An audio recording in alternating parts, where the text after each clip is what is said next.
తరచూ ఫాస్ట్ ఫుడ్స్ని తీసుకోవటం, నెలకు ఒకసారైనా హోటళ్లకు రెస్టారెంట్లకు వెళ్ళటం అనేది ఇవాళ మనలో చాలా మందికి ఒక అలవాటుగా మారిపోయింది. ఇలాంటప్పుడు ఆహారం కలుషితం కావటం, వండే విధానం సరిగ్గా లేకపోవటం, వండిన పదార్థాన్ని సరిగ్గా నిల్వ చేయకపోవటం వల్ల కొన్ని సందర్భాల్లో ఫుడ్ పాయిజన్ అయ్యే అవకాశం ఉంటుంది. ఫుడ్ పాయిజన్ అయినప్పుడు వాంతులు, విరోచనాలు, అజీర్తి, పొట్ట ఉబ్బరంగా ఉండటం వంటి బాధలు పడాల్సి వస్తుంది. ఫుడ్ పాయిజన్ అయినప్పుడు ప్రథమ చికిత్సగా వెంటనే ఏం చేయాలో, ఎలాంటి జాగ్రత్తలు తీసుకోవాలో ఇప్పుడు తెలుసుకుందాం.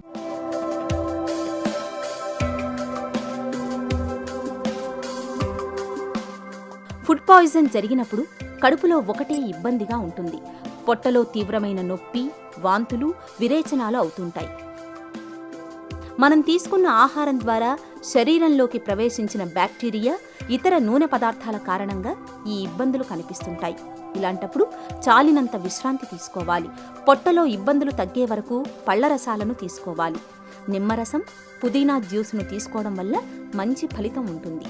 తురిమిన అల్లం, కాస్తంత జీలకర్ర పొడిని మజ్జిగలోకి కలుపుకొని తరచుగా తీసుకోవడం మేలు.